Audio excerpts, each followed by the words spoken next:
What's up guys, and welcome back to another episode of the Serie career mode. It is episode number 2, returning today on the back of the series opener. We had the first 2 games of the season. The loss on the opening day to Juventus, the win away against Salernitana, and today we are returning. We'll have more big games in the Serie A, aiming to get on a run. We'll have deadline day, just short of 13 million euros in the budget, and we should make our first signing, combined with, hopefully, touch wood, fingers crossed, our first players making the Udinese Academy as well. So there's loads to get through. Let's just get straight to it. And so, as transfer deadline day is here, in the last episode we talked about the sort of players we want for this Udinese side heading forward in this road to glory. We want players that are going to be here for the long term. So we're looking for young players, looking to continue Udinese's fantastic recruitment of signing young talent from all over the world. And in the last episode we discussed it. We've been looking in Austria, neighbouring country. There's a few players here that our scout has picked up. Samson Baidu of Red Bull Salzburg.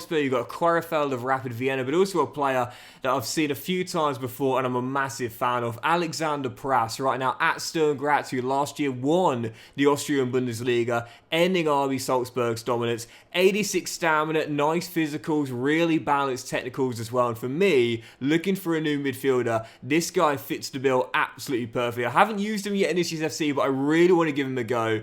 And I'm going to make him my first signing with Udinese Calcio. It'll cost our entire budget, I'd say, but I would definitely imagine that this guy will be part of our team for the long term. He's got absolutely brilliant base stats, again, in his early 20s right now, 22, 74 rated, and I definitely could see this guy being our long-term central midfielder, heartbeat of the team. So they're actually not going to ask too much there, Sturm Graz. 10.3 mil plus a big sell-on clause, to be fair. We'll try and get rid of that, get it down to 10 mil. I probably think now I'll spend around 11.5 to 12 million euros. No, 10 million euros is all it costs to bring him in, and that could be an absolute steal. Maybe not right now, but certainly in a few years' time. That's a bargain. And I apologise, not just to Prass, but also to Sturm Graz, because it wasn't just an Austrian Bundesliga they won last year, but a domestic league and cup double. Yep, they won the Austrian Cup last season too, a very successful season, a heck of a player, several caps on the international stage for Austria, and for the first time in FC, I've got my hands on him. Yep, really excited to give him a go for the first time ever.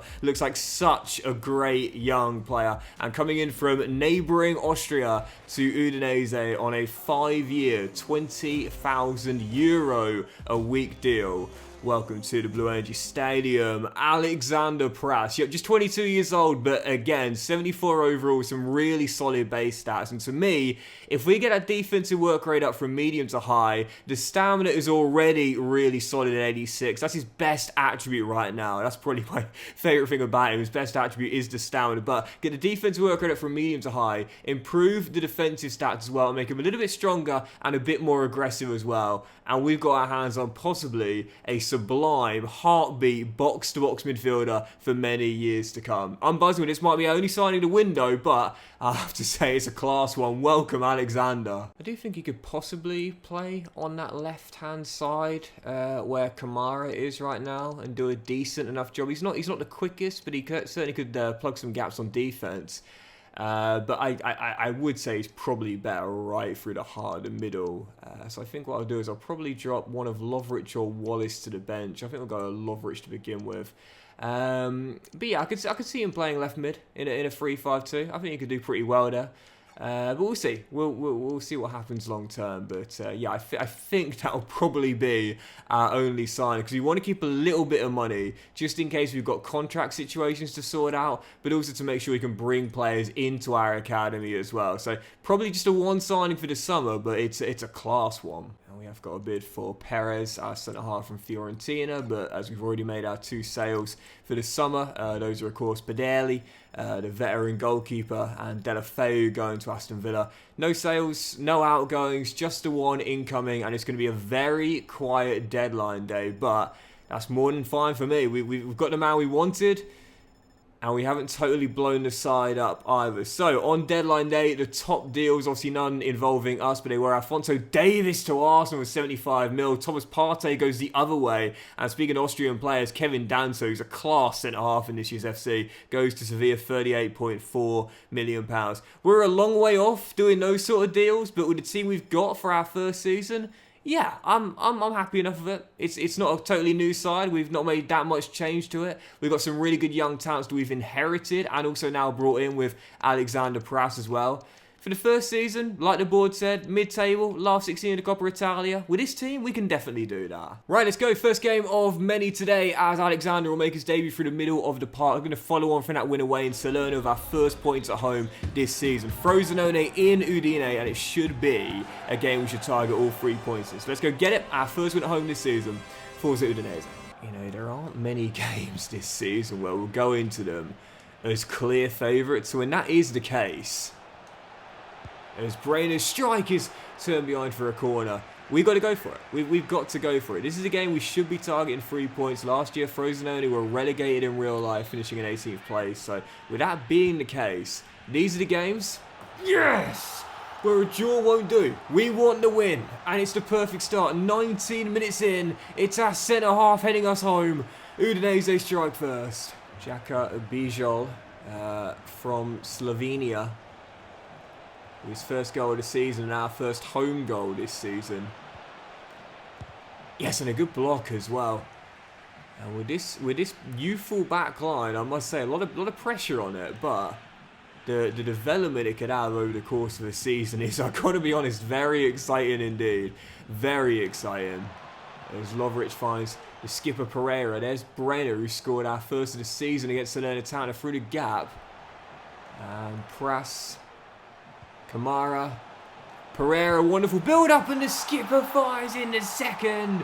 Udinese go 2 up 31 minutes in, and it's captain Roberto Pereira with our second. It's club captain Roberto Pereira, and whilst he is one of the seniors here at 33 years old, you know, we don't just want a team of teenagers. We do want 1 or 2 seniors here that can be leaders in the dressing room, mentor those young lads.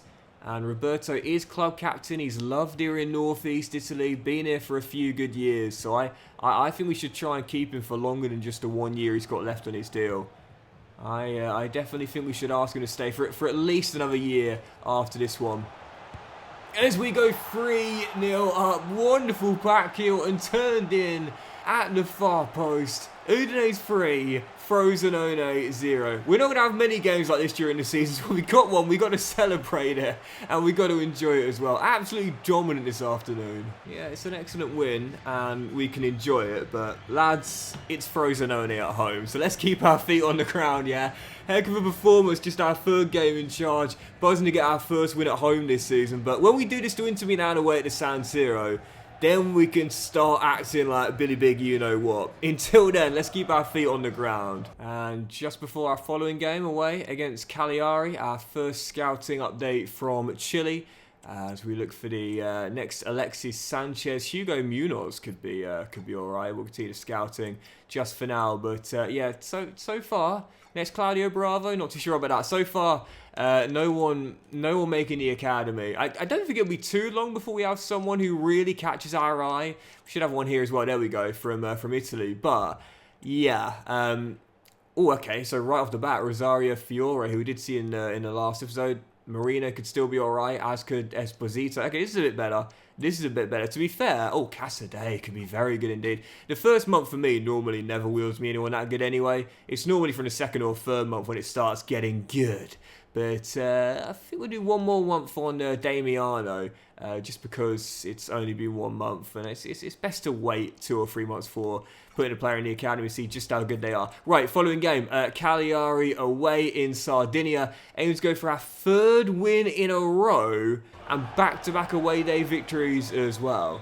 Let's go do it. Forza Udinese. I often get asked for like teams to use for RTGs, and Cagliari are an excellent choice from the island of Sardinia itself. Just a lovely place, and I mean, Italy has just got so many nice places. As Pereira's you onside there. Oh yes, what a finish! No, late flag on the far side, and the skipper denied his 2nd goal in 2. But yeah, I must say, Italian career modes this year, so many awesome teams to use for RTGs. And with such a changing league, you know, I think it's 4 of the last 5 seasons there's been different winners. It's a brilliant top tier to manage in as well. Samazic to Pras. And the Austrian has a go. Oh my goodness.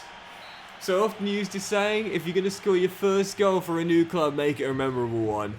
Alexander almost did. What a goal that would have been. Christensen to Alexander, gives it him back. And now to Wallace, through to Samazic. Still currently tied at 0-0. Being a better team, play some good football as well. Once again, as Alexander finds Pereira. And there's the giant Lorenzo! Luca! So excited to use this guy, and I've got him his first goal. Like, he's 6'7", he's a giant, and he's just fired Udinese in front. Well, this certainly isn't a bad Udinese side, but 3 wins in a row was certainly not on the cards. However, if we are to win this one, we need to get another. Cagliari the leveller, 17 to play. Good game, this. Well, I think there'll be some games this season where we just have to take the point and call it a good result. This is definitely one of those games. When we're away from home this season, I would say that a point against anyone is a decent result in our first season. In the future, we'll be targeting wins in games like this every time we play them. But in the first season, I like to use the saying, know where you are. We're a team in transition. A point away against Cagliari is a good result. Just before that Fiorentina game. Next scouting update from Albania. And I must say, I want to go straight to him right now. Brahimi. Oh, that's such a tease when you see the high overall range. But the potential range is so low. I mean, with dynamic potential, you could go for it. But for me, I like to look for the creme de la creme. And unless they've got a high potential range, I don't normally put them in the academy, so still waiting for that first player for now. Right, next up, Fiorentina at home, going for our 4th straight game in a row without loss and trying to extend our undefeated run here. Forza Udinese. Pereira to Lorenzo, dispossessed by Duncan. And Giacomo Bonaventura finds Riccardo Sottil as Fiorentina make a brighter start here. Andrea Bellotti, the long-serving Torino striker, to Sottil. Oh, teased him there. As he teases me, gets a shot away too, only for Silvestre to push it behind at the near post. Still dead up at 0-0, and just like the game against Cagliari, you just got to know where you are. In a game like this, it's Parisi's headed a flex, and almost goes in. Just got to know where you are. I'll take a point in this game as well. Oh my god, he almost scored again with the head. He's such a good young left back. Didn't realise he was that good in the air as well. At the moment, I'm restricting Fiorentina's shots from range, which, if they want to keep doing that, I trust Silvestre. The problem is, can you keep a team out for 90 minutes? Well, the answer is obviously not. Wonderful dribbling from Icone and a class finish as well. Yeah, I trust Silvestre from distance, but from close range, nah. It's a tough game, this really tough game. I think that second goal is coming late on. Icone's really caused me problems this afternoon, and Bellotti denied by Silvestre, still in it, but I mean it's been a game of complete control really from the visitors. Have really struggled to get out, and the lads from Tuscany are going to go 2 up, and that'll do it. Giacomo Bonaventura, wonderful strike, absolutely class technical player, and he's just doubled the lead. That's going to do it now. We ain't coming back from 2-0 down as the ex-Milan man wraps it up.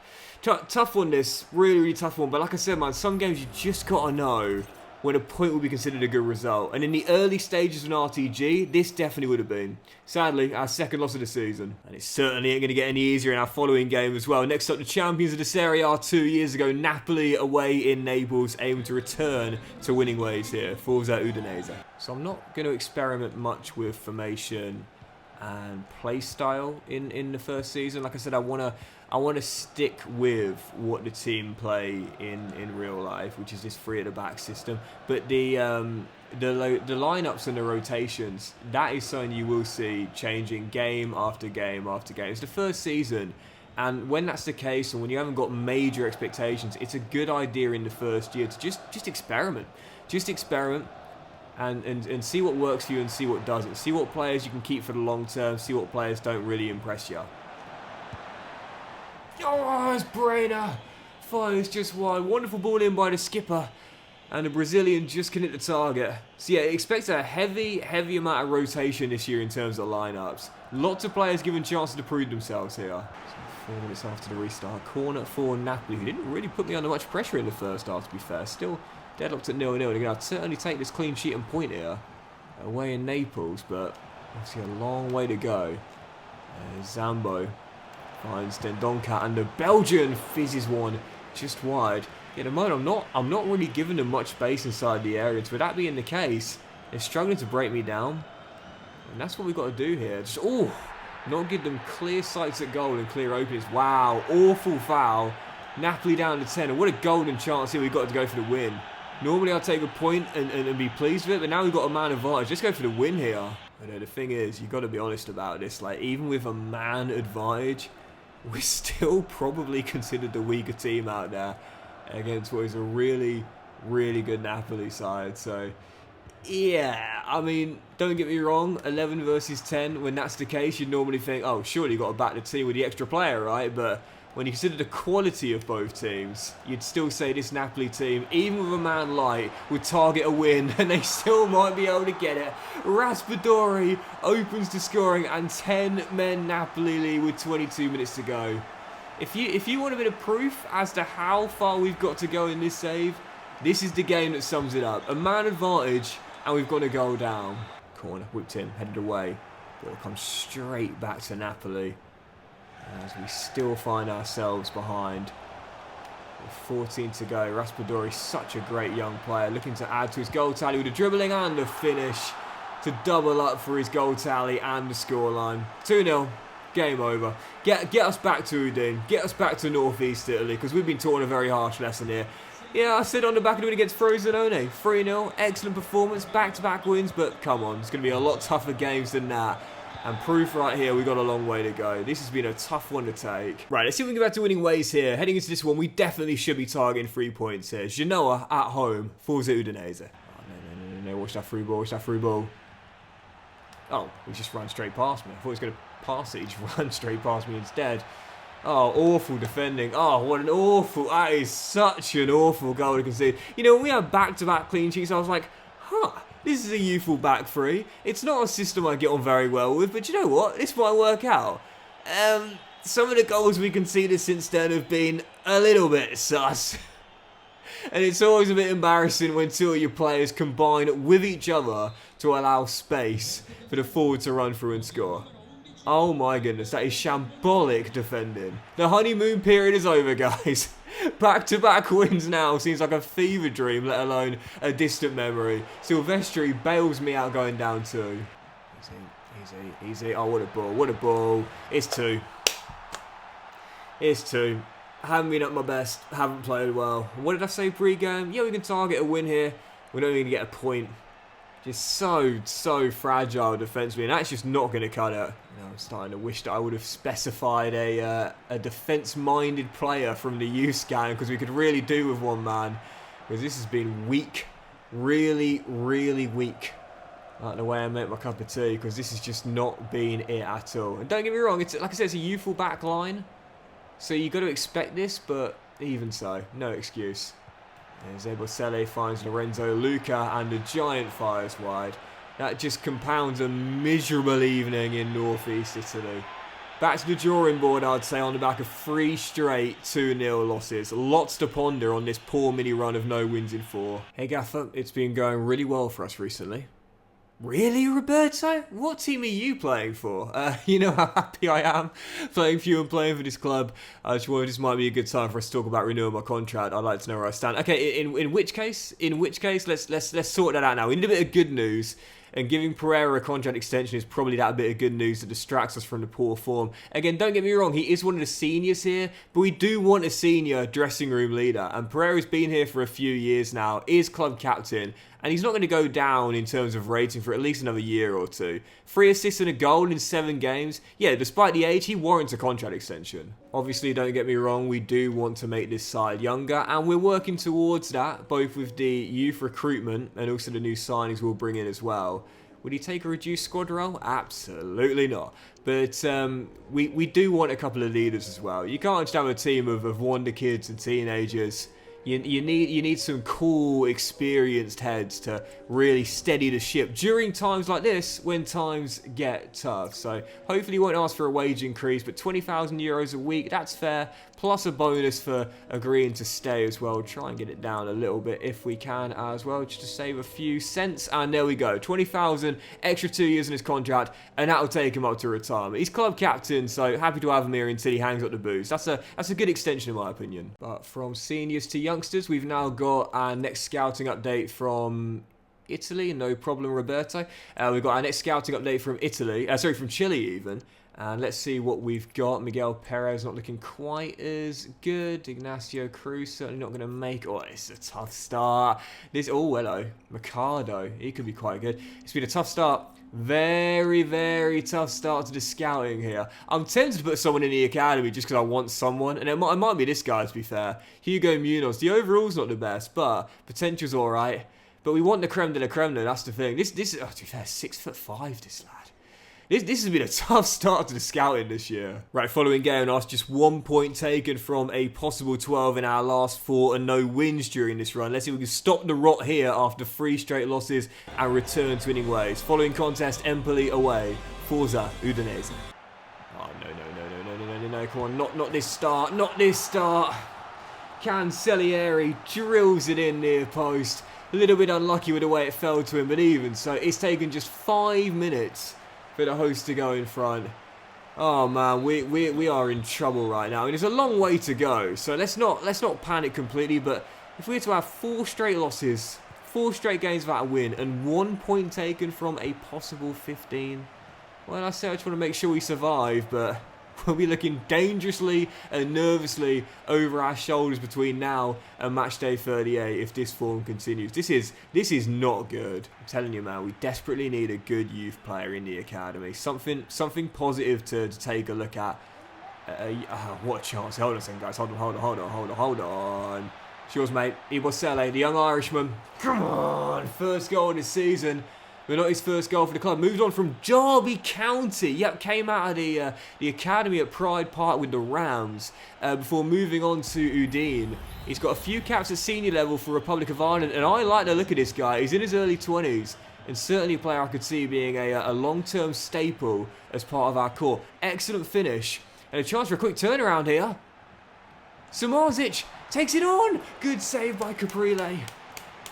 And Elliott turns behind for a corner, but better, much better, more aggressive, more assertive, getting that ball forward quickly and looking for those goals as we're tied at 1-1. Come on, let's tie it up defensively, shall we? A really poor run of games without clean sheets, and several games in a row we can see 2 goals or possibly more. Ricky van Wolfswinkel, now there is a throwback, restoring Empoli's lead right before the break. Yeah, if our scouts could change their intentions mid-mission and start looking for a really tough tackling, defensively aware centre-half, I'd appreciate that, because we're going to need one. Right now, we are getting carved open far too easily. Yeah, Ricky van Wolfswinkel showed some serious promise as a young forward. Moved on to Norwich, and in his solitary year at Carrow Road, I think he only scored 1 Premier League goal. He was so poor. But to the guy's credit, after he left Carrow Road and went elsewhere, he was able to rebuild his confidence and his career a little bit. And whilst he'll never go down as one of Europe's top strikers, he still carved out a decent level at top tier football in his native Netherlands. Fair play to the guy. Didn't lose all of his confidence, managed to rebuild it after going back home. But here he's moved on to Italy and tore me apart. 2 goals this afternoon and we're 3-1 down. With this Udinese back line, though, I think anyone could score a brace against us right now. Oh, well in. Ibosele has had a solid game, to be fair, as Prass finds Brenner, and it should be 3-2, and it is indeed goal glut today away in Empoli. 12 minutes to go. Can we find a leveller? No, it looks as though Empoli are going to hold on to the ball, and that will do it. We run out of steam and can only get a consolation. 4 straight losses, 9 goals conceded in 4. And 1 point taken for a possible 15. Okay, I know it's the early season, but I'm starting to get a little bit nervous here. We need a win. In a weird way, it's kind of nice though. Like the first season, you don't want to like be on the cusp of Champions League qualification in an RTG. It's all about laying down the groundwork, you know, taking things in stages. So yeah, I don't mind too much. I must say this left back, to be fair, still looks really good. Rosario Fiore. think about it. Oh, this lad too. Esposito. Okay, here we go. This is what we wanted. We got some good young players to make the academy. And here we go. We get our first ones today. He looks really, really solid. I might give the left back a scholarship as well, to be fair, because he does look quite good. There's possibly a left midfielder in this team, maybe. Just maybe. Should I give him one? 79, 94 potential. I think I'll give him one more month. As for Damiano, I think I will give him a scholarship though. So 2 players making the academy. There we go. Our first 2 lads in the youth team. Let's have a look. Let's have a look how good they are. 17 years old, Damiano. 5'11", but the jumping kind of makes up for that, a centre half. And as for Esposito, right-footed CDM, but to me, looks better as a ball-playing defender. We need to get the strength up. He's got the height, got the defensive awareness, and got great short passing as well. To be fair, CDM or CB, he looks really good. I'm more excited about Fabrizio, I must say. He looks really solid. And we've just got our next one as well. Before we take a look at that though, Watford, who have a connection with Udinese due to the ownership, have just come to us and said they're unhappy with how little playing time João Ferreira's got whilst he's here on loan. But I mentioned this before, when you're doing an RTG and you're coming to a team, if you see you've got some youth, some players on loan, don't prioritise their development unless you plan to bring them back long term. I mean, he looks decent, don't get me wrong, but I mean, I plan on bringing Lorenzo Luca here on loan, but not Jesus Ferreira. So I'm totally fine if Watford recall him. They can take him straight back. I'm more worried about the players that are actually ours and not just here on loan. But anyway, following scouting update from Albania, we're going to get our first one here. I'm not sure Berisha's going to make it now. Lala definitely isn't. Is anyone going to make the... Hamza could be alright. 6'7" goalkeeper, but... I don't think anyone's going to make it for now. I do believe we'll get a decent Albanian player in at some point, but for now, still waiting for the first. Hamza could be good. We'll do one more month of scouting on him. Right, let's see if we can get back to winning ways here on the back of 4 straight losses and 1 point taken from our last possible 15. Lecce winless in the bottom 3 at home. Now, if we can't win this game, we definitely are in trouble. Let's try and end on this with a big 3 points. Forza Udinese. Yeah, if you can't win these games... you're in a bit of trouble. You know, never mind Fiorentina. Never mind Napoli away. Hang on. If you can't beat Lecce at home, you're in a bit of trouble. They won't be happy with us. We didn't put the ball out for sportsmanship, but I said, sorry guys, we need to win as much as you do. Ebosele, 2-2 for the young Irishman. Udinese strike first. Yeah, he's a good player. He's a good player. I'm sure my Irish fans will back me up when I say that, as will my followers that support Derby County as well, because they didn't want to lose him to Rams. They did not want to lose him out of the academy there at Pride Park. Excellent, excellent young talent. He's got tremendous pace, great energy, and he's strong as well. He's a strong lad on that right side. Technically pretty sound too. Really, the only thing he's missing... his defensive ability, because going forward he can offer a lot as he bags a brace and gets his 3rd in 2 games. Ebosele down that right hand side is going to be a problem. Good finish, 2-0, and finally, after a barren run, Udinese are returning to winning ways. Yes, in the first season of a long RTG, it's important to pick your battles and know which games to target wins in and go all out. This was one of those games, and get the win we did. Festi Ebosele with a brace, ensuring we get the 3 points. And getting his 3rd goal in 2 games, showing that this Udinese side is definitely a work in progress, but there's some serious young talent to get excited about. And that'll do it for today's episode of the Serie A Crimo, guys. So big thank you for watching. Really hope you have enjoyed it. And if you have, then please do drop a like. Much love to you all. Have a fantastic day, and we'll return in the next episode with more scouting updates and more big games in the Serie A as we try and get on a winning run for the first time in the save, pull away from that bottom 3, and reach the halfway stage. Have a great day. Much love, and I'll see you for the next episode very soon.